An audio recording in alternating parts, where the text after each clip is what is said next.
And that really stinks. Okay. That whole review is not on the. I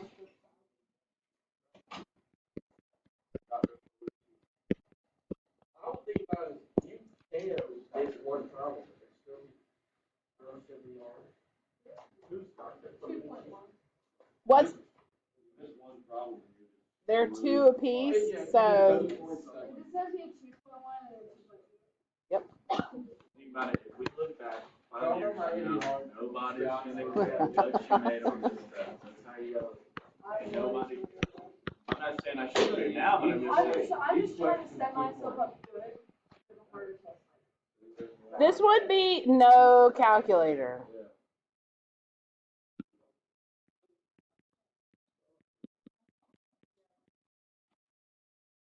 Evaluate the limit. Don't blurt out the answer. Did somebody just say this is easy? What? What?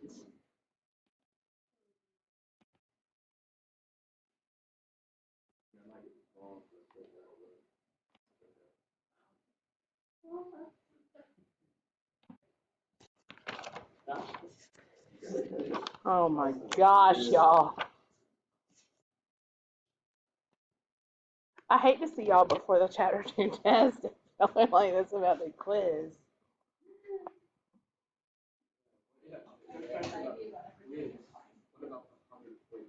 Okay. I think you got one of that. We only have one more section left. No, two more. Probably next week. Are you gonna give us Is this calculator or We'll do problems. It won't look. We won't have a study guide that looks like the test. Yeah. is this calculator? What? Non-calculator. Oh, this is not. This is non-calculator. I'm not hard to do. Okay.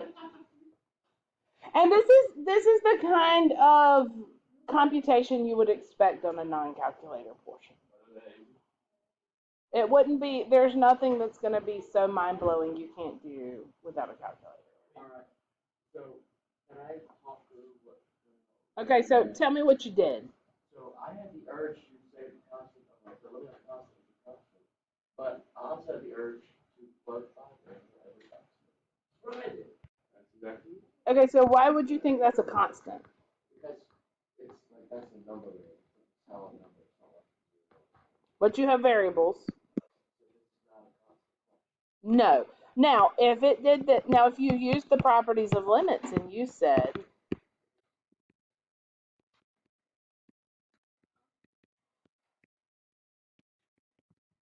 well, then the first one would be a constant, right? This is what the limit of a constant looks like because there's a variable. But I would definitely use substitution here. And I would say this is 6 plus 2 times 5 minus 5 squared. Correct.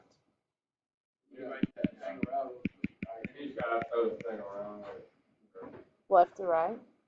6 plus 10 is 16 minus 25. When would we know that we should use the in-behavior model? When it says what is the in-behavior model. Yeah. You know, sometimes I always don't. Yes. I always tell you were hard hearing the questions, but you make it so easy.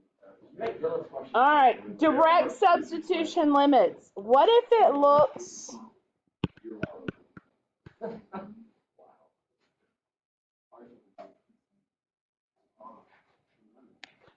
right, I'm ready. What's the other one? Why did you do that?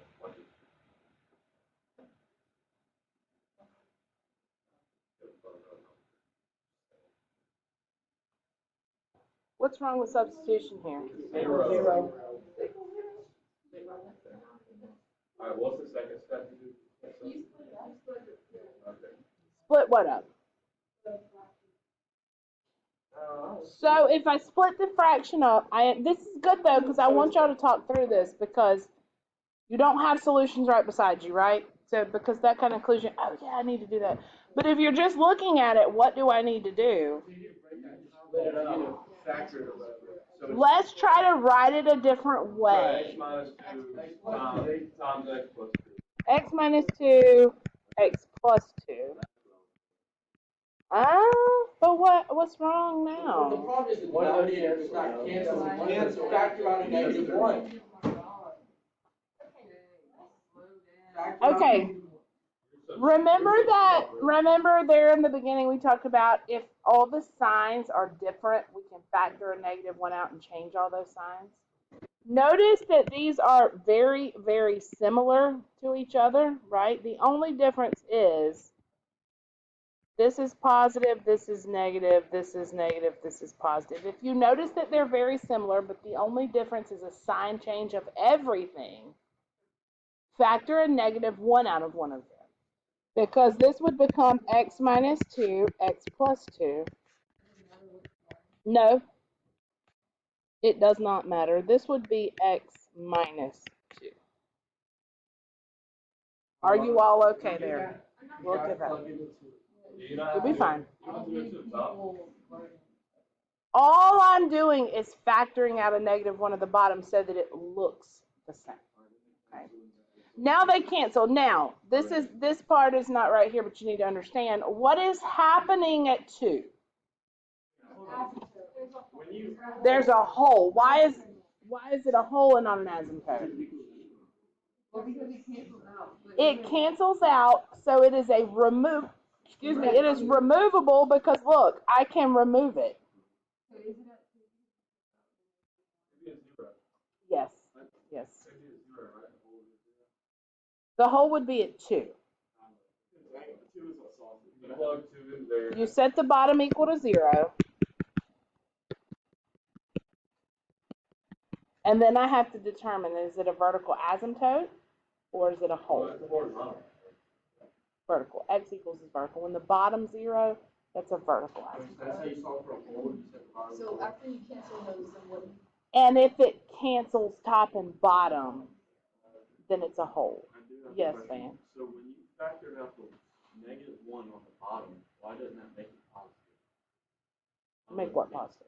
Bottom, so like you have 2 minus X. When you factor out -1 from that, why She would flipped it around. I did. It'd really be -2 plus X, but just so that you saw why it canceled with this one, I just wrote it with the X first.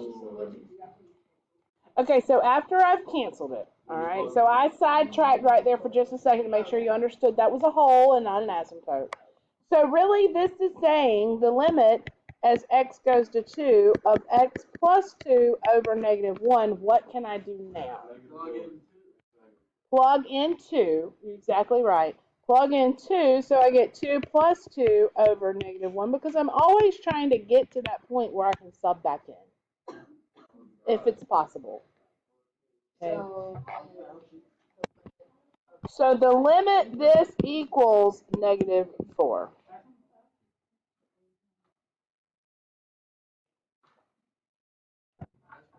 Okay, this is not on the quiz, but I still hear some questions about holes and asymptotes. Let me just show you this. If I have X plus 3 over X plus 1 divided by X plus 1 times X minus 7.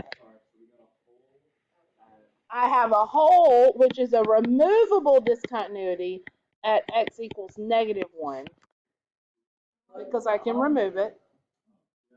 It's always opposite because I'm seeing where does the bottom equal 0. Okay? So whatever you cancel out, you say equal to, or You always set the denominator equal to 0. If you plug 7 in, you'll have 0 for that, so it's not 0 on top. I take it y'all didn't get to this in pre-cal. No, we didn't get anything. oh, there's 2. Okay. Wait. You find the vertical asymptote. We have to use circle. So when we talk about continuity in a little bit, we'll redefine some vertical asymptotes and horizontal asymptotes. Do I need to worry about this right now? Not for the quiz, no. Not for the quiz. I'm like, what's the difference? How do you? Okay. If it's on the top and the bottom, it's a hole. Only on the bottom, vertical asymptote. Is that? Because you can cancel out. Because you can cancel, yeah. I just learned that, but I'm not. We'll talk about that in just a minute when we get to continuity. Huh? That's top heavy, bottom heavy saying. On rational fun, no, that's a no. Okay.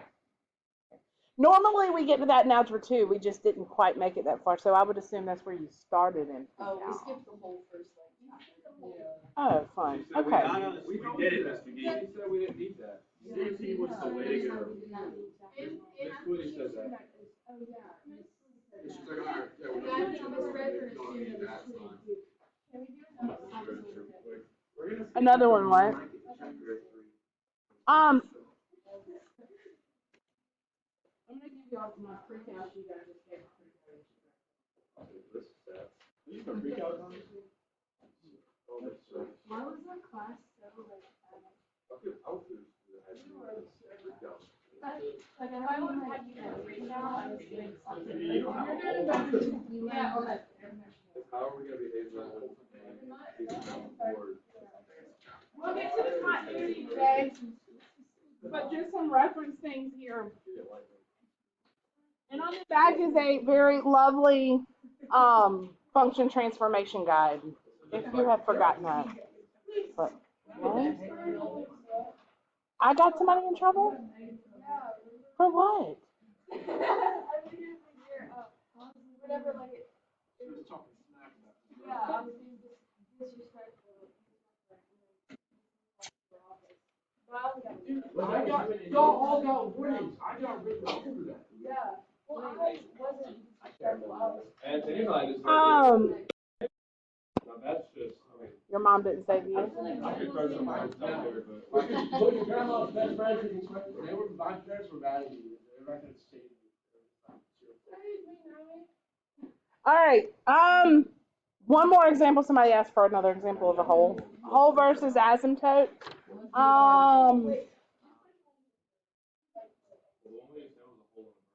Like where you can't sell it. What a time to feel bad. Let me make this.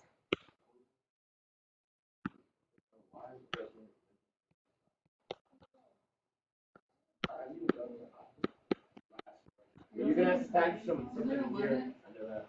Lipids. Is there a limit? Oh, yeah. 4, 4, 4, so.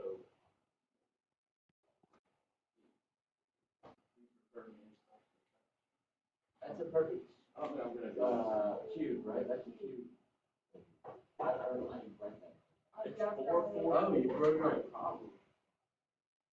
4 times 4 times 4. Can I Okay, break that up like normal?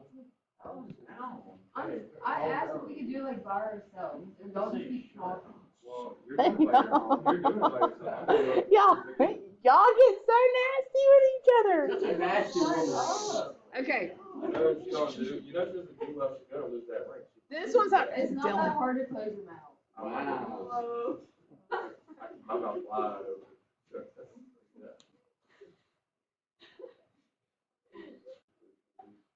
I've lost control.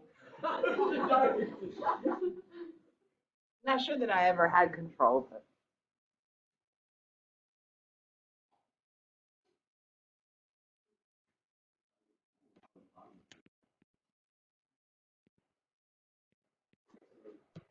I wonder how many of you are factoring this correctly. Yeah. We were like, I don't even got this. I forgot. Okay, you got to this in my classroom. Yeah, it's just. I like it. I definitely factored it right. Did y'all factor a difference of 2 cubes, right? Yeah, no. No, wait, is it not X was supposed Oh, no, that's not what I did. I did X minus 4 times X plus 4 times X minus 4. I did X minus 4. When you see 2 cubes, a sum or difference of 2 cubes factors the same way. This is where you set your signs up first. Same change plus. Yeah.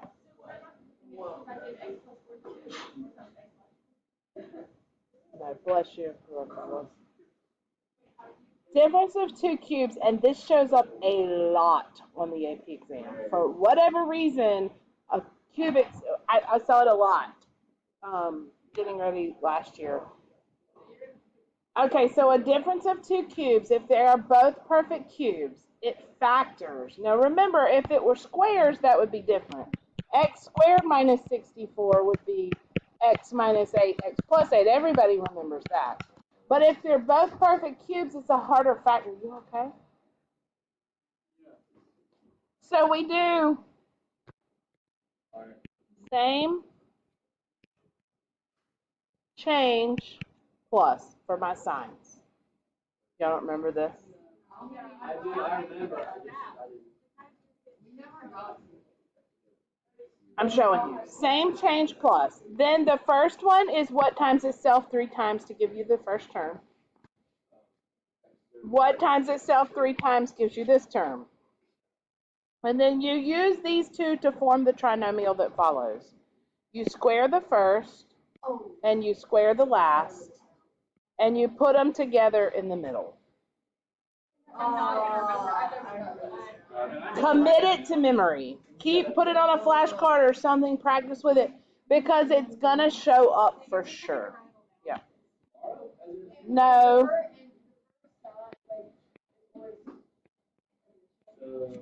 Well, the first sign, the last sign is always addition.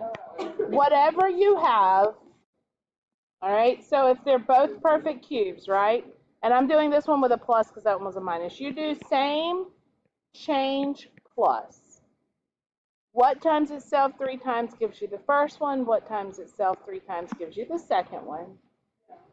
You square the first, you square the last, and in the middle, you put them together. It's really close. This one is really close to a perfect square trinomial, and if that middle was doubled, it would be a perfect square trinomial.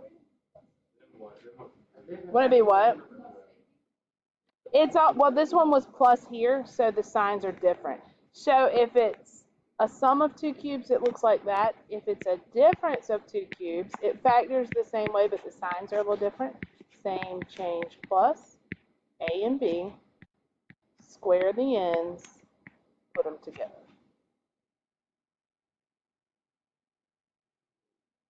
Automatically a plus. Yep. Always same, change, plus. If you can get the same, change, plus and remember what it looks like, it's easier to come up with the inside pieces. So that's only for Cubes. Sum and difference of cubes.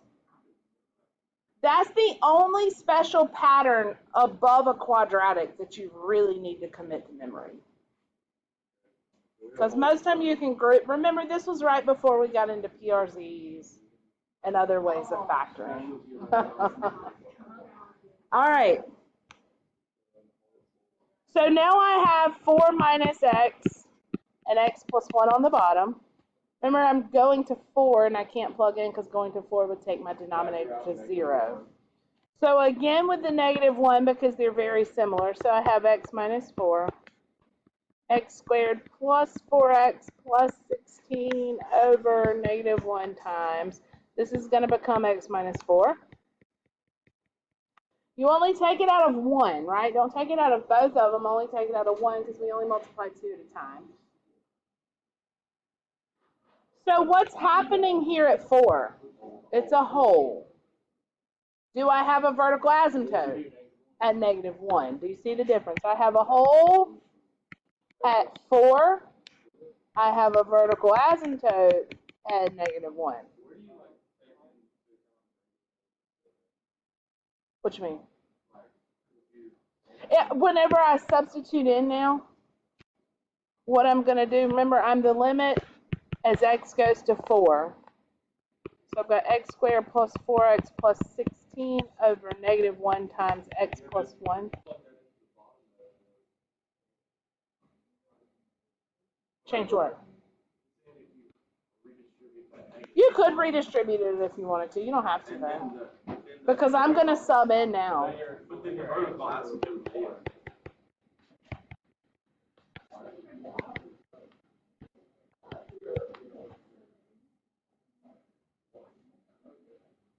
No, I was talking about your vertical asymptote. That's going to be 4. -1. But what It's when the bottom equals 0. Okay, so if negative, even if you distribute it, I know what you're saying.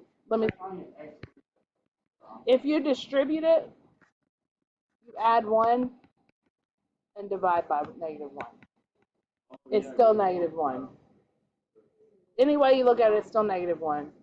If you left it like this and you said -1 times x plus 1 equals 0, divide both sides by -1, x plus 1 still equals 0. So now you have that whole top Divided by -5. So 32 plus 16 would be what? 48 over -5? Whatever that is. Leave it like that. Wait, why are you plugging that in now? What was my question in the very beginning? What was I trying to find? The limit as x went to 4. I had to get it to where I could plug it in. I had to do algebraic manipulation so that I could plug it in. I had to plug that hole up.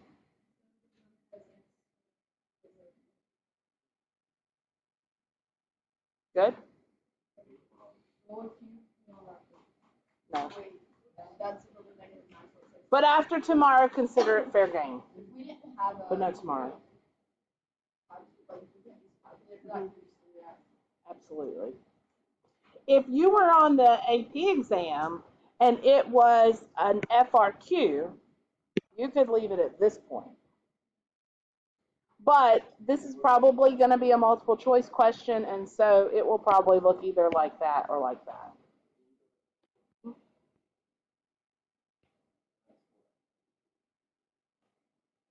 Welcome. All right, let me show you a graph for the next one. Doop, doop, doop, doop, doop. Doop, doop, doop. I told you.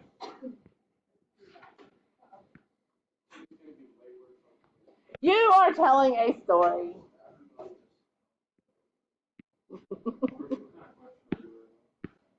A quiz question. A limit. It's a limit question. It's a limit question.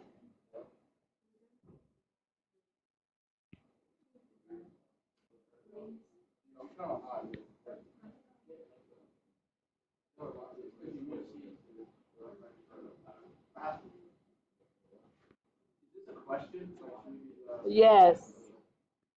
I'll write that down, do it like that whole graph. Yes, you do.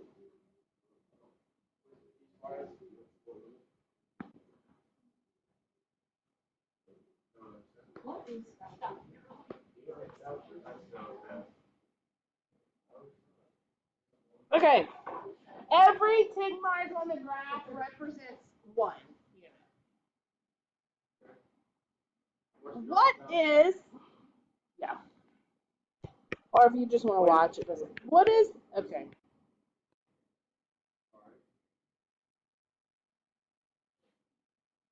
Can I call this a function as you write this down? Oh, yes. Why? Because they're, Passes vertical. Barely passes. If that's a thing, it barely passes.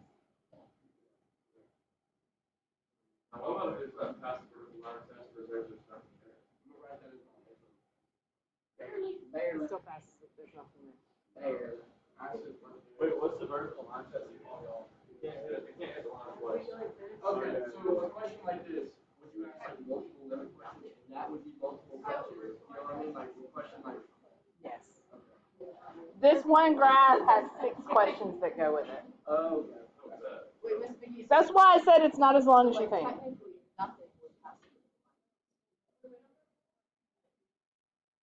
What? Wait, so basically, Like the function of nothing. Correct, it has to go to. Right. Are you talking about the goes to the y-axis? But he just said. Okay. It does have to be defined, though. You have to have something on the graph to define it. Okay. What is the limit as x approaches 0 from the left? What is the limit as x approaches 0 from the right? -2. -2. Negative. All right. -2. Wow. As I approach 0 from the right, as I approach 0, I'm at Oh, shoot. right. I'm trucking along to the right, and I am approaching.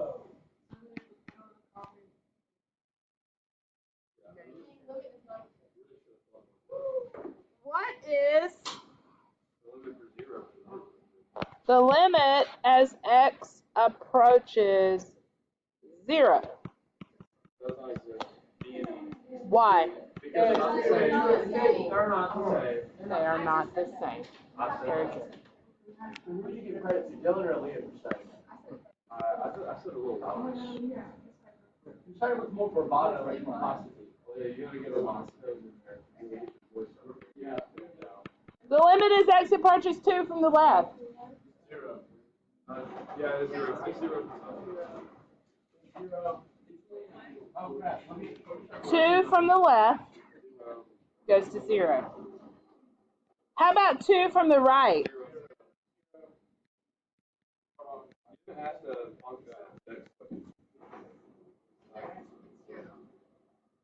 The way it goes. It would be -1. Does everybody see why? The function is defined at -1 whenever x is 2. So whenever we do that, whenever it's like that, there is no limit, right? Like we're equal -1.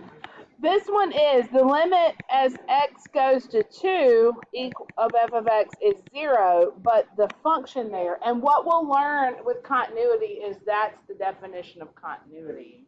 It's not continuous there, but the limit does exist there. Guaranteed to have at least one multiple choice question on this, where you're given a graph like that, something. One year there was an FRQ. In fact, I think last year they had an FRQ that was a piecewise function like this graph, and you had all these different questions to go along with it. So really, really, really important concept there. Questions about giving a graph, finding the limits. So there's only one limit here, right? Like one. You're looking like, one to the right or left. I don't know what you're talking about. Like there's only one limit on this graph, right? And it's 2. As x goes down to 0. Well, but everything there, what's the limit as x approaches 1? It's the same from the left and the right. So, I mean, just because it doesn't have to be an endpoint is what I'm saying. We're just emphasizing endpoints here because that's where crazy things happen. I'm fixing to make it a little bit harder. Yes.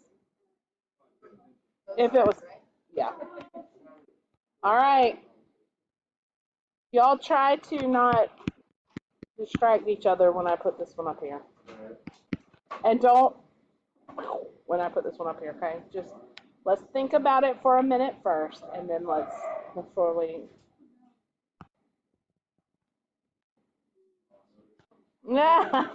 I'm just giving you the piecewise in formula, in equation form rather than graphical form, okay? 2.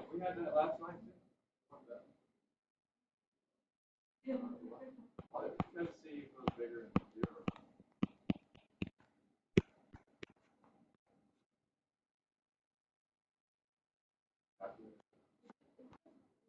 Non-calculator.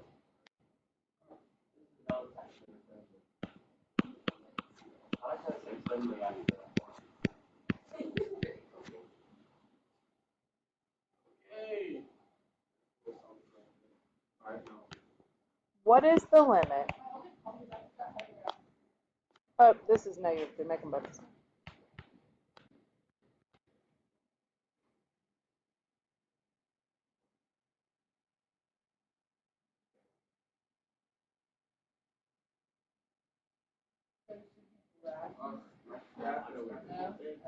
You don't have to graph this. Here's my problem. The only thing I need to determine is which equation fits what I'm being asked.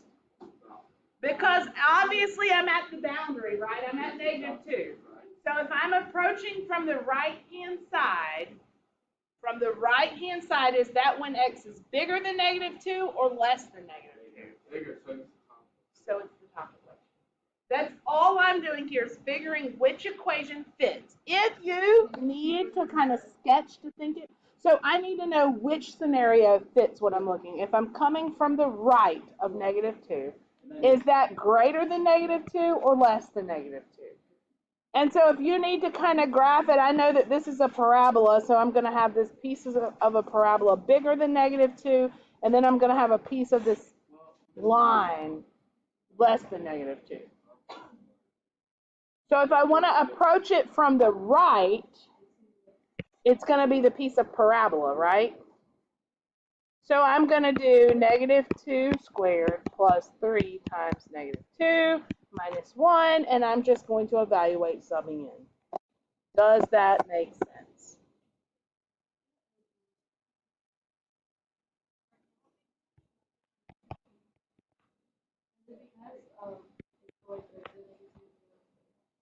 Yes. But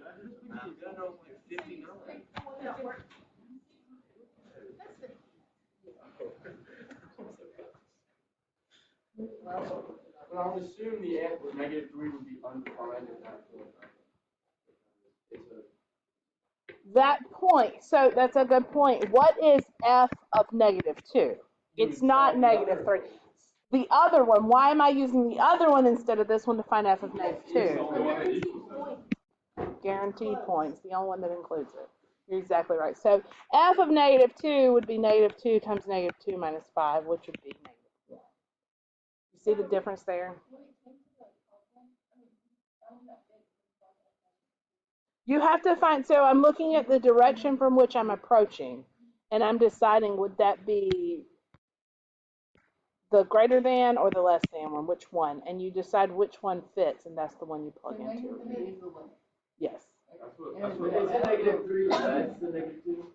Huh? -3 is less than -2. Yes.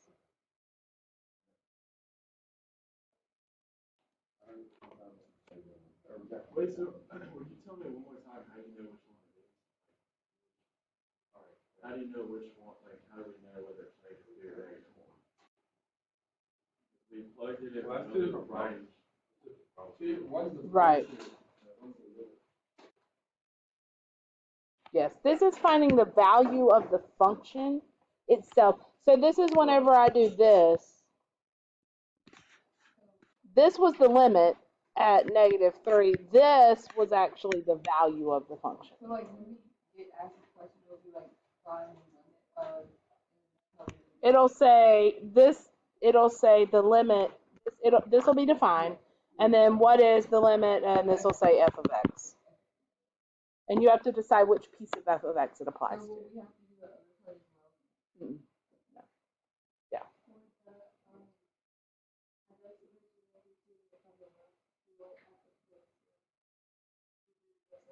Mm-hmm. Yep.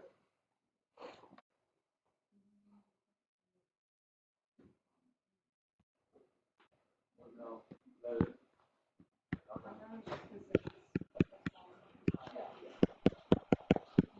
That was last question. Now we're in a calculator. That's not 2.3. We did not do that last time. We did do that last time. That's really. Calculator portion. That thing with the last time. Where it was like 2 nights ago. 2 nights ago. I remember we just did it. Maybe. No. Uh-oh. What am I going to do? Well, you're just gonna split it up. Tell me, first of all, what you know is happening at what, because this is a calculator problem, but you could do it without a calculator. Particle asymptote. Right? Y'all okay there? Because the bottom equals 0 at 1.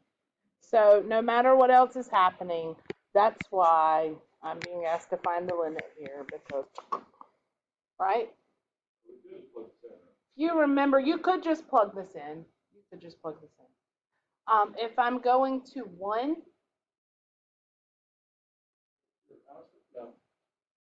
you all about constant today, aren't you? What happens? The answer is 1. Wait, what is the limit? Limit is one. The limit as you approach 1 on this is 1. The limit as you approach what? 1.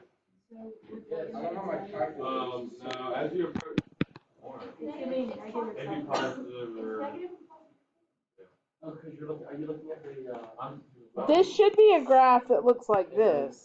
Yeah. so why? So from the From the right, from the left is from the left it's negative infinity, from the right it would be positive infinity. Sorry, I didn't see my little plus sign on it. But like, so what's like but if you look at the Infinity. limit as you approach zero, so negative infinity. maybe one. But you're getting into a horizontal, right. Right. So negative infinity doesn't. I added this little plus right here. Oh. So from the right side. Sorry. Let's say you said just. Yes. What? Because, well, if it was just one, then Yeah, it does not exist. The limit as x approaches 1 does not exist because 1's positive, 1's negative. Yeah. So you know that that's the parent, right? But how does the negative one on the bottom affect it? Or does it? What do you mean the negative 1 on the bottom? So like it's x plus one and then x minus one on the bottom. How would that affect the You're talking about the parent graph of 1 over x. You're in a little bit different situation than just 1 over x, yeah. But like I'm saying, like the vertical asymptote is one, but it also makes it move over one to the right. Correct. Right. It's over and right. I mean over and up. Over and up. What about the A rock and I rock? Yes, let me make sure I get everything because I still got a couple more I want to go over with you. If I give you something that, again, this would be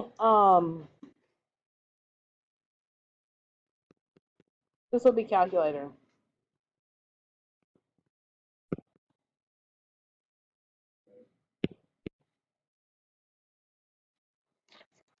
I need one that works. I need one that works because I'm in a time crunch.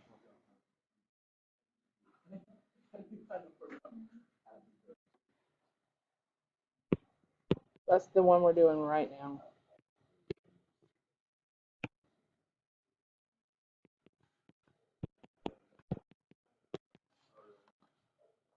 Find the horizontal asymptotes and use limits to justify your answer. So if you want to use the pre-cal method, if you remember that or you learned it, of the top heavy, bottom heavy, same, which is on this sheet that I gave you. It's on the left, the quick test for horizontal asymptotes, there. And if they're the same degree top and bottom, then it's the y equals the leading coefficients here, right? So y equals 2 should be a horizontal asymptote. Yeah. If you do not know that, and you're going to have to justify this anyway, how do I, calculus-wise, find a horizontal asymptote? What's the definition of a horizontal asymptote? Oh, cool. Let me look at my notes real quick. I want to find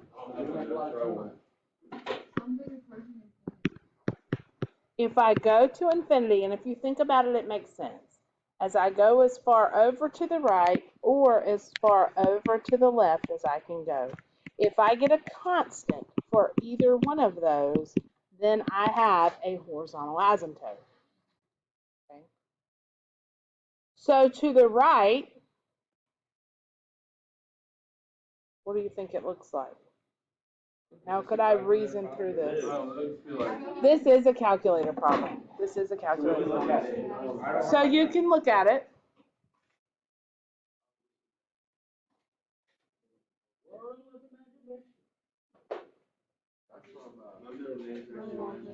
I'm glad y'all remember that. We say that in like 8th grade course. Did you know that Miss McDonald that work?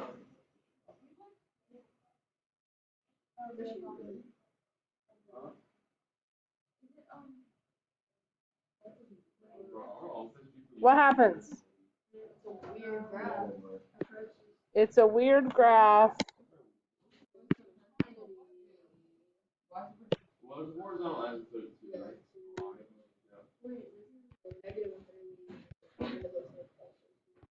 Six x squared. Weird facts. We know it's true. I don't know. Okay, y'all got the graph. I don't even remember the form. I'm sitting here trying to remember the equation. 2x squared. Plus 5x minus 4. Nope. Crap. Divided by what, Dylan?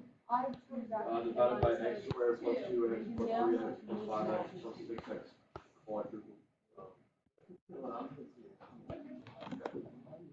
Yeah, mine looks like that. Oh wait, it goes above 2 though.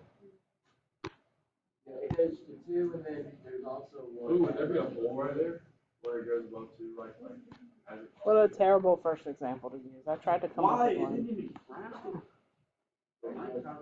You have the parentheses the right way? It goes above 2. It should be 2. It's a graph error. I do have an asymptote at 2 here. Okay. Looking, it should be clearer on your calculator. Mine looks like it's 2. At 2. At 2, there's an asymptote. So the limit, yes. So to show it with limits, because this is 2, this is enough right here to justify there being a horizontal asymptote at y equals 2. Therefore, okay, yes, it would be 5, Aaliyah, but the only reason is because these are the same degree. If it were top heavy, there's no asymptote. If it's bottom heavy, y equals 0 is the asymptote.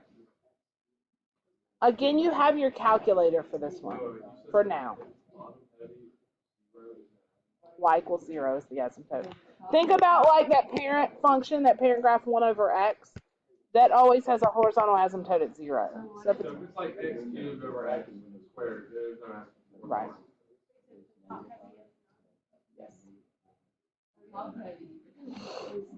Right. I did not put sandwich theorem on here. So it really I'm sorry. only I forgot actually. I don't know why I don't like it. You will have a sandwich theorem on your chapter 2 test though. For sure. For sure. It really only happens when they match. Okay, you also have another, and for the sake of time, I'm not going to do it because I want to get to the ARAC, IRAC. A limit going to infinity, okay, where I give you maybe a funky, maybe with some absolute value in it and a fraction, things like that. But you're going to have to graph and look what happens as I go to infinity. What am I approaching on your calculator? You may have to hit trace and keep going to see what I'm approaching, okay? But you have one of those, that is calculator. You have an in-behavior model and showing why it's a good in-behavior model. So I'm showing that the limit as I go to infinity when I divide the function by the EBM is 1, okay? That's your why. We did that at the beginning. What? I told you I did, but just a general in-behavior model. Yes, just 1.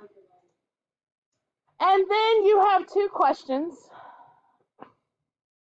And I will even read you the question. No, I want it to be a surprise because but I'll still do a problem.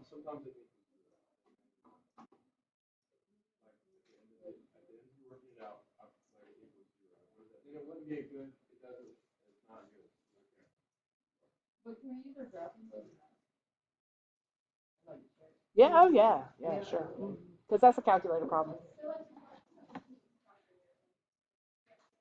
Yes. Up through the piecewise one. Those are non-calculable. All right, so we drop a rock off a cliff. It falls 16t squared seconds. Or, I'm sorry, not feet in t seconds. What is the average speed over the first, I don't know, 10 seconds?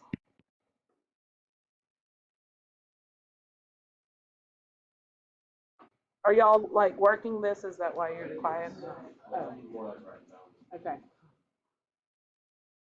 I don't want to have to go back in my notes and look at it, because I won't be able to do that. Give it your notes tonight. When you see average, your brain should automatically go to A rock, and A rock is slope. A rock, yes.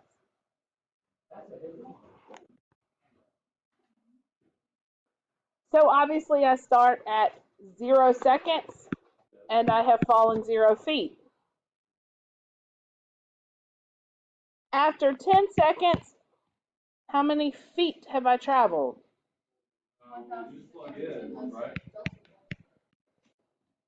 Yes? So what is the average? So 1,600 divided by 10. Feet. Do not forget that. Y'all are going to get mad when I take half your credit off for not doing units. Huh? Because it was this minus this over this minus this. Yep. So all of them always start at 0, right? Yes. For these, we're going to get to some this week that don't, but yes, for these. Okay. Yep.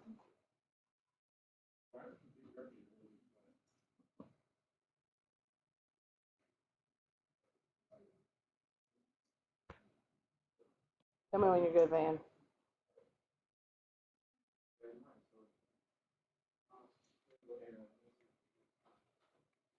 But I ran y'all a backup assignment just in case I didn't get through what I wanted to get through.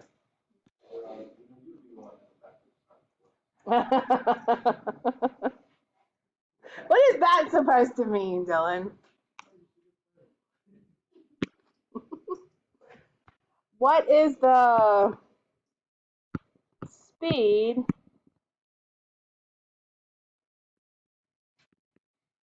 at 10 seconds in?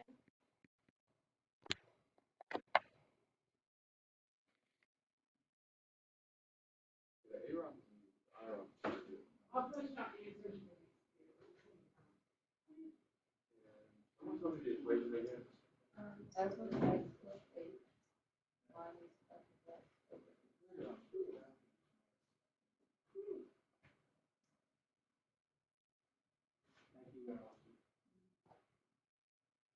You said f of x plus 8 minus f of x.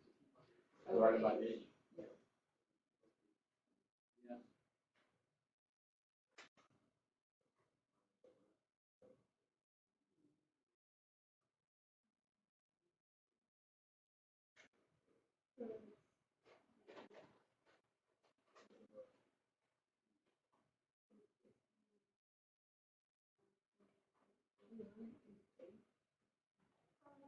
How do you know what 8 is?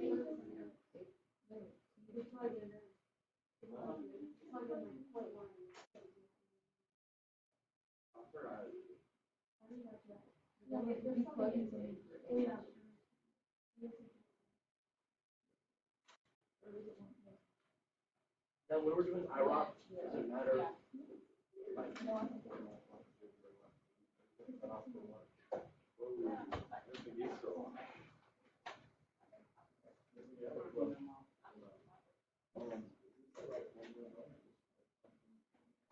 Yeah.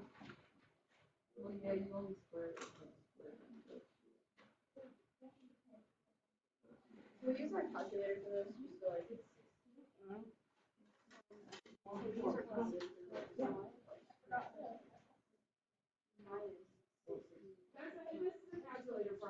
We can just talk this up. I need the answer.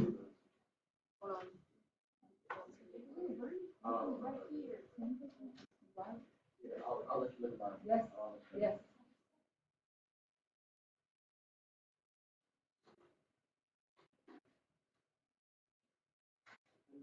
All right.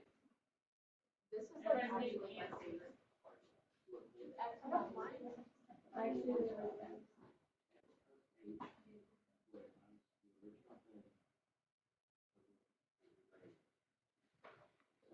There's the first page I was looking for.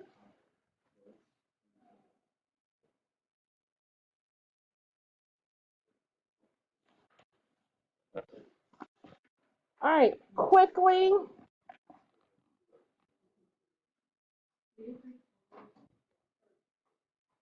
Tell me what you did. What do you do? Plug in 0.1 for each. All right, so what formula did you use? I did it algebraic. Okay. Yeah, I did the 16 times 10 plus. All right, we got 16t squared is my equation. So I'm doing f of x plus h. Yes. I will, so whenever I plug in. So I'm going to plug in, right, 10 for x. Are y'all following me? And I'm going to use this equation, right? So this is going to be 10 and 10. Here's my f of x. So 16, 10 plus h squared, minus 16, 10 squared over h. Y'all okay there? Now, you could have done this to where you found an equation itself and then plug the 10 in at the end, or plug the 0 in for h. Here I get 16 times 100 plus 20h plus h squared minus 1600 over h. We did it differently. We plugged in 0.1.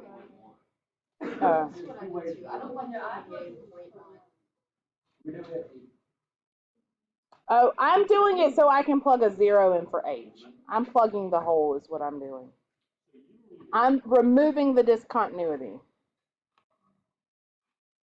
I prefer to do it this way because I don't have to worry about rounding errors when I do it this way. 320h plus h squared minus 1600 over h. These are gone. This, and this is gone. So I end up with an equation 320 plus h, and I put a 0 in there, so it was going 320.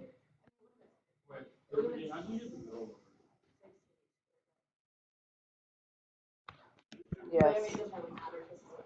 Yes, sorry. So what do you do with that h? Is that what y'all got? 320? Yes. All right, if you plugged in, and this is a calculator problem, if you plugged in a value, I would advise you to go at least 0.01 for h. 0.01, not 0.1. If it were me. And so here you would have 16 times 10.01 squared minus 16 times 10 squared over 0.01, and you would come close to 320. So if you had put 321, you see what I'm saying? It would be wrong.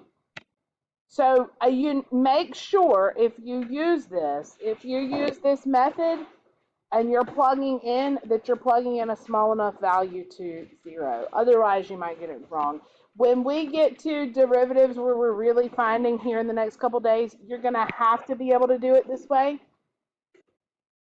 So it might not be a bad thing to learn that way. But for tomorrow, either way is fine. How do I get what?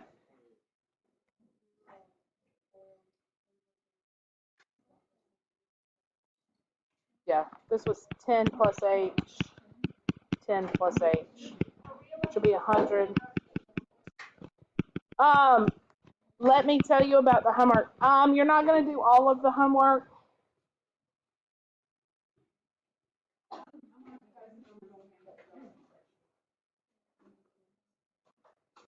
I'll post the numbers you need to do on this on Canvas. It won't be all of them by any means, but a lot of them are going to be non-calculated. I prefer the non-calculator. Y'all have a great day. I'll post it for you.